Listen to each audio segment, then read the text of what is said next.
All right. We're going to start with Kai. Hey, Coach. Considering the circumstances, what can you really say about Tyrese Maxey today? I thought he was just really aggressive all night long. What did you really think of him? Yeah, he was great. I thought we needed him to be, and we told him that before the game, but he didn't do it in a way where it looked like he was searching shots. He just did it in a way, to me, where he kind of ran the offense and got it in the flow. So really happy for him. And not only just his scoring, he really didn't turn the ball over, had a good assist night, had a great rebound night. He did a lot of things for us tonight. Thank you. Next, we're going to go to Lauren Rosen. Doc, you said before the game that you were hoping that this would be a teaching moment. What do you hope that the guys learned out there tonight? Well, I think, even though they believe it, I think they need verification sometimes that they are NBA players, some of these guys. And you can see it as it went on.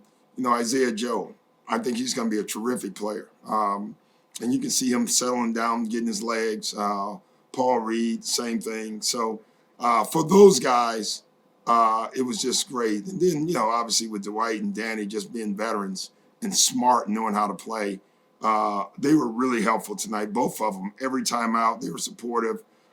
They did a lot of coaching tonight, trying to get the guys, just to stay in there and hang in there. So it was good. It was a good thing for our team, even though I know I still hate losing, but it was good for the team.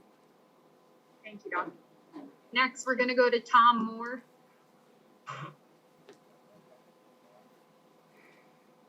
Doc, I was just going to say what impressed me the most with Tyrese was that he only had one turnover until late in the kind of game that can be real sloppy. Yeah. Had a lot of turnovers, and he still had the legs to knock down those 2 late threes.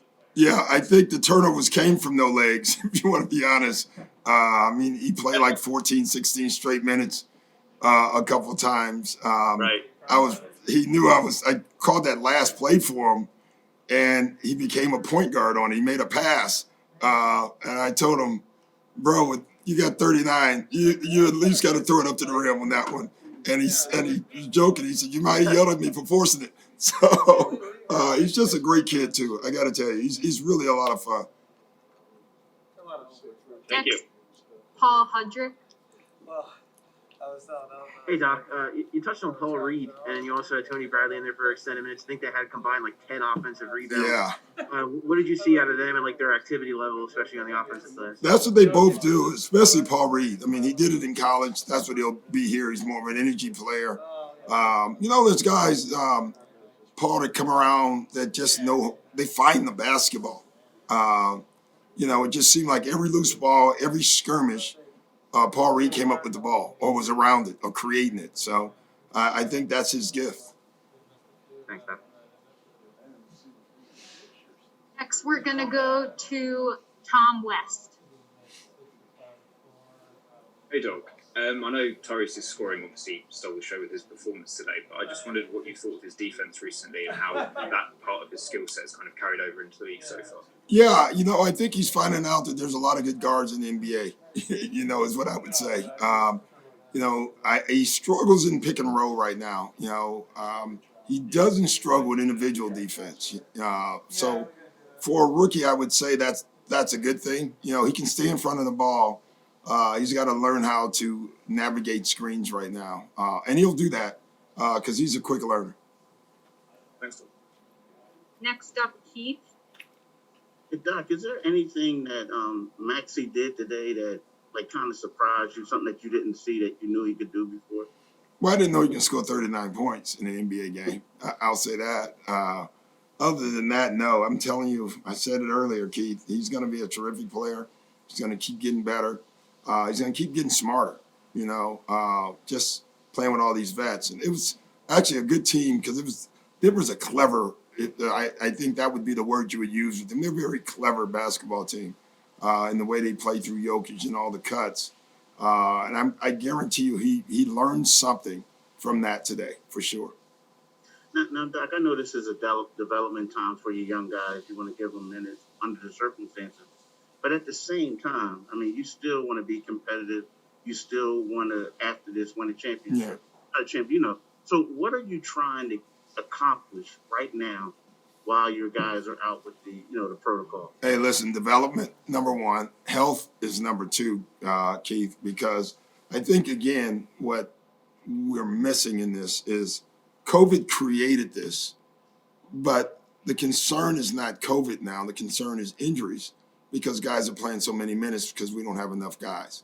And I think if I was deciding games in that way, I would be very careful if I'm the league because you don't want that to happen either.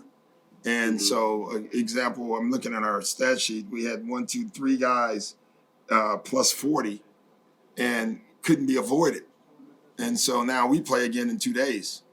Then we play again. And so that's my concern with this, is that we got to be very careful in how we navigate over the next week. Thank you. All right, 3 more. We're going to go to Mark Narducci. Doc, could you just talk about what this experience was like for you? I mean, one that you've never faced in your coaching career, and just what it was like being part of this. And yeah, Mark, it's interesting. First of all, your experience was very good in that easy chair that you're sitting in. You must have had a great experience. My gosh, I'm jealous. I worked a lot less than you did. I'll tell you. I've actually had this a couple times in Boston. We had those teams, that one year especially, where we were makeshifting every night with different lineups, down to 9. The difference in this one, it wasn't because of a virus or something like that. So, I love coaching, Mark, and I love teaching. And so for me, you want to win, number one, and obviously you didn't get that. But just watching and seeing from the first quarter to the fourth quarter, the light bulb going on for some of these guys. It's you always take something out of the game, and that's what I took out of it. Okay, thank you. Thank you. All right, Rich Hoffman, then Dan. Hey, Doc, you said that you weren't at the shoot around. How was the communication with a bunch of guys who really haven't played that much this year? Communication was great. Overall, defensively, communication not so great, obviously. We put in the zone that we ran today doing shoot around, to give you an example.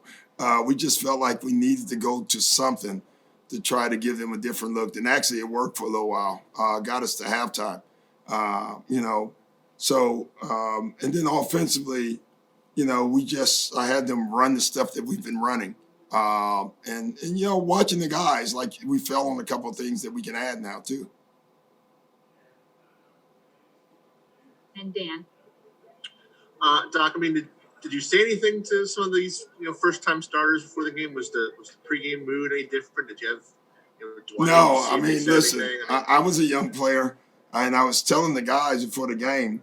I remember Mike Fratello come to me my rookie year and said, "Hey, man, I'm sorry, but we only have 8 guys. You're going to have to play the whole game, 48 minutes." And I was like, yeah, when you're young, let me say this. Tyrese and Isaiah and Dakota and Paul Reed, they couldn't have been more excited, So it kind of gives you energy. The one thing great about having young players is the older players kind of pull the young players along, but the younger players kind of push the older players sometimes because of their energy. I think tonight was one of those nights. Thanks, Coach. Thanks, guys.